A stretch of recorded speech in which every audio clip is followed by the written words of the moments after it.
Sehingga kapanpun, sesulit apapun, lagi kaya atau lagi miskin pun, kita tetap bisa hidup bahagia dan tenang di dunia maupun di akhirat. Coba kalau Allah kaitkan ketenangan kita pada uang. Begitu kita punya uang, kita happy. Begitu kita nggak punya uang, berantakan hidup kita. Enggak. Bismillahirrahmanirrahim.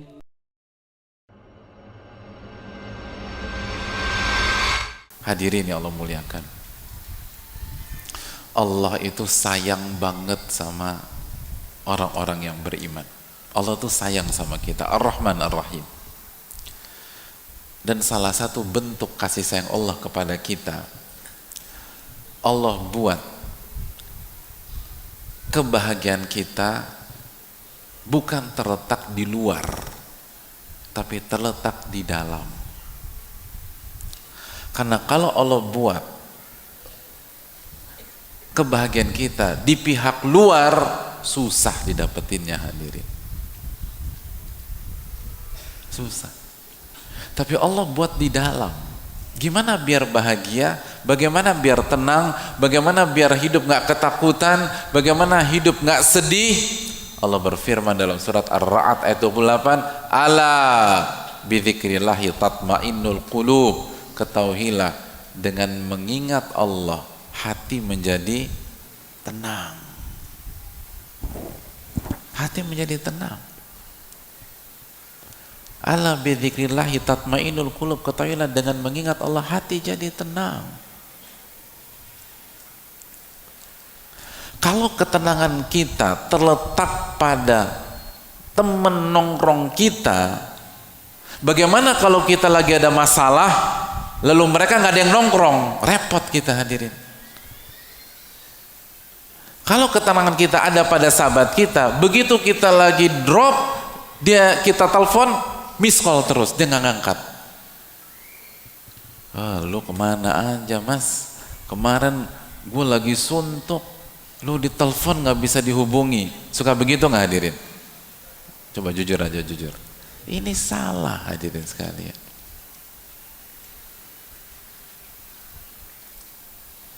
Allah jadikan ketenangan kita bukan terletak pada si A, bukan terletak pada si B, bukan terletak pada si C.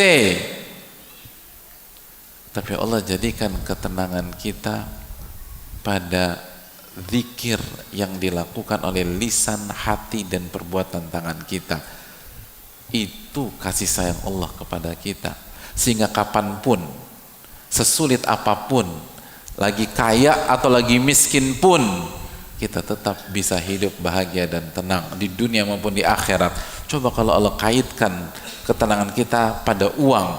Begitu kita punya uang, kita happy. Begitu kita nggak punya uang, berantakan hidup kita. Enggak.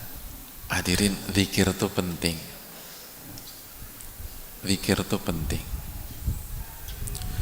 Hidup ini kalau nggak pakai zikir itu gersang. Yang membuat kita hancur itu bukan kita nggak punya uang, tapi kita lupa mengingat Ar-Razzaq yang memberikan rezeki kepada kita. Dan akhirnya ketika kita nggak mengingat Allah, kita nggak bersyukur. Dan begitu kita nggak bersyukur, la in syakartum la azidannakum wa la in kafartum inna azabi lasyadid. Kalau kalian bersyukur, aku akan tambah. Tapi kalau kalian nggak bersyukur, azabku sangat pedih. Catat baik-baik keterangan para ulama kita, hadirin. Ibnu Aun rahimahullah mengatakan, ini akar penyakit dan ini obat paling mujarab. Apa akar penyakit dalam kehidupan? Catat baik-baik, kata Al-Imam Ibnu Aun, zikrun nasida wa zikrullahi dawa. Mengingat manusia dan makhluk itu penyakit. Dan mengingat Allah adalah obat.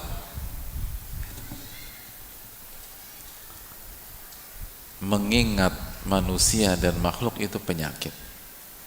Dan obatnya adalah mengingat Allah Subhanahu wa ta'ala. Coba jujur. Yang bikin kita nyesek, kesel,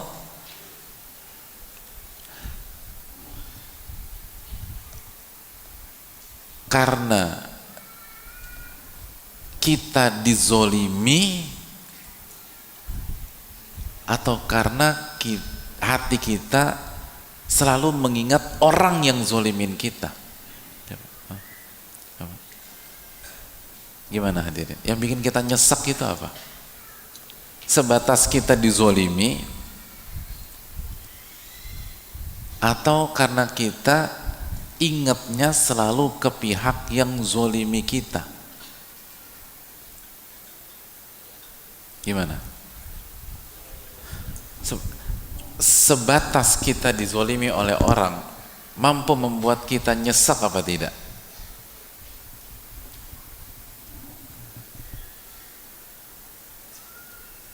Ibu-ibu,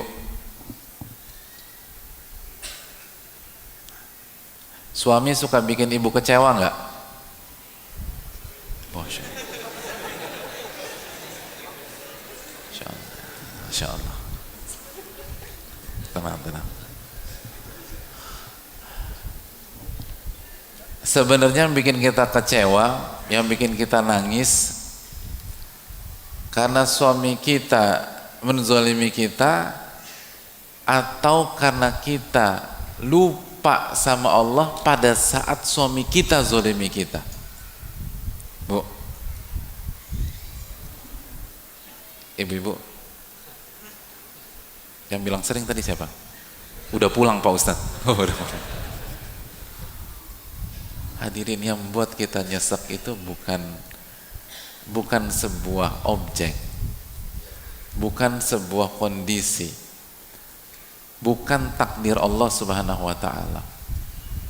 Tapi yang membuat kita hancur adalah pada saat itu terjadi kita lupa sama Allah. Kita lupa sama Allah.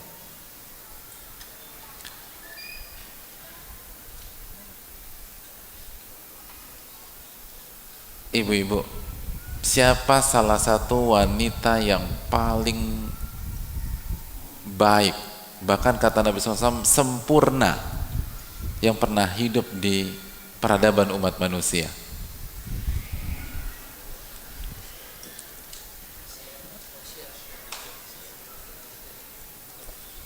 Pernah dengarkah kita tentang sosok yang bernama Asia? Ibu-ibu pernah dengar Asia? Oke. Saya ingin tanya sama ibu sekalian, Asia itu suaminya zolim apa enggak? Zoliman mana? Suaminya Asia atau suami ibu-ibu? Loh, jawab loh ibu-ibu. Hah, Bu?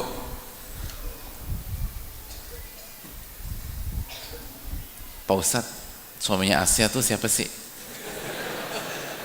Tapi ya Pak Ustadz ya, saya rasa nih Pak Ustadz, suami saya lebih zolim Pak Ustadz.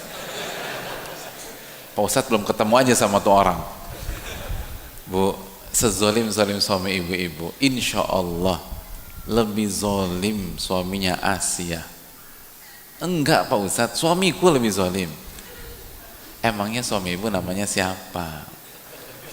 Suami ibu kan namanya masih masa nama. Ini suami Asia itu namanya Fir'aun. Ya Allah, ada yang lebih zolim dari Fir'aun? Bayangkan, saking zolimnya nggak ada yang kasih nama anaknya Fir'aun tuh, nggak ada. Itu udah simbol kezoliman itu loh. Tapi bacalah riwayat bagaimana Asia tetap tersenyum ketika disiksa oleh suaminya sendiri. Disiksa hadirin, senyum beliau itu. Kok bisa senyum?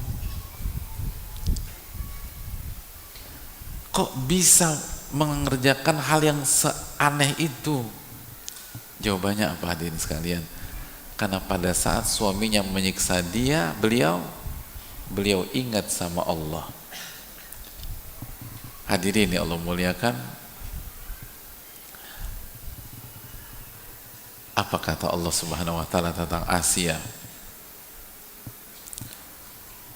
Allah berfirman dalam surat At-Tahrim ayat 11, idh qalat ingatlah ketika Asya itu mengingat Allah dan berdoa, Rabbi benili indaka baitan fil jannah. Ya Allah, tolong buatkan aku istana di surga.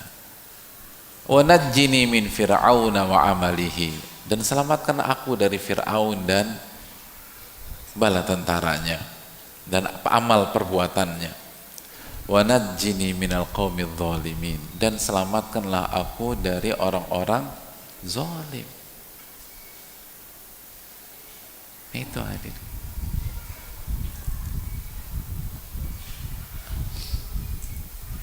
Siapa yang hidupnya lagi susah hadirin sekalian? Masya Allah, nggak ada. Siapa yang hidupnya lagi susah tapi nggak ngaku hadirin? Alhamdulillah nggak ada juga. Sesusah-susah hidup kita sekarang, mana yang lebih susah, hidup kita atau Bilal bin Rabah? Ya Allah, pada saat di awal-awal dakwah di kota Mekah itu diseret, dirantai bahasa kita, dikasih ke anak-anak, diriwayatkan dijadikan mainan kayak binatang, lalu dibaringkan, lalu ditindih dengan batu yang sangat besar. Ada kita ngalamin hari-hari ini seperti itu? Gak ada. Kenapa kita suka galau, suka update status, dan Bilal tenang-tenang aja? Karena Bilal ingat sama Allah. Yang diucapkan pada saat itu adalah Al-Ahadul Ahad, Allah subhanahu wa ta'ala. Itu membuat beliau tenang dan akhirnya bersyukur kepada Allah subhanahu wa ta'ala di tengah kehimpitan ujian-ujian hidup, sebagaimana Asya tadi bersyukur kepada Allah. Dan begitu orang itu udah ingat sama Allah dan bersyukur kepada Allah, maka dia akan bahagia. Dia akan merasakan apa yang tidak pernah dirasakan oleh orang kaya yang hanya mengandalkan kekayaannya. Itu hal penting jamaah.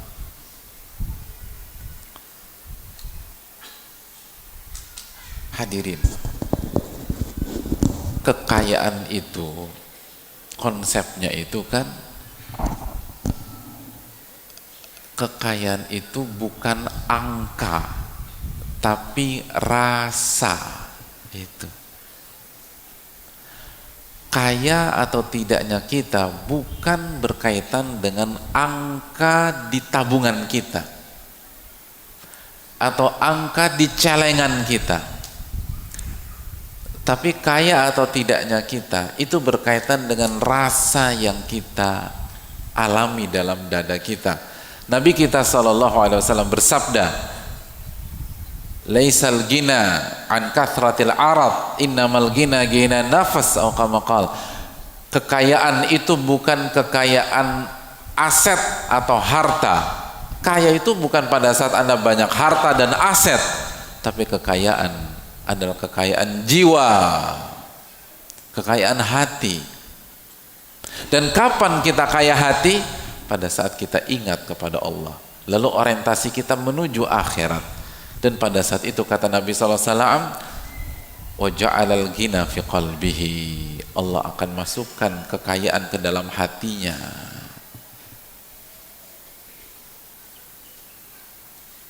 Hadirin,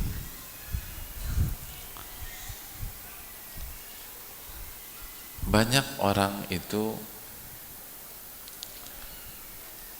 gak kaya tapi dia merasa mendapatkan apa yang gak pernah dimiliki orang. Makanya kan ulama dulu mengatakan apa nih? Sampai ulama sekarang, ulama kita mengatakan ahlu dunia, ahli dunia itu yakhrujuna minad dunia, mereka keluar dari dunia tanpa pernah merasakan yang paling nikmat dari dunia. Allahu Akbar. Jadi ahli dunia itu saat meninggal dunia, mereka ternyata belum pernah merasakan yang paling indah dari dunia. Itu ironi hadirin. Itu ironi. Apa yang paling indah dari dunia? Kata para ulama, ma'rifatullah, mengenal Allah subhanahu wa ta'ala. Itu yang paling indah. Dan dengan kita mengenal Allah, kita jadi bersyukur kepada Allah. Dan ketika kita bersyukur kepada Allah, Allah akan tambah nikmat kita. Allah akan tambah nikmat kita. La in syakartum la azidannakum. Kalau kalian bersyukur, aku tambah. Dan kalau kalian tidak bersyukur, inna adzabi lasyadid, azabku sangat pedih.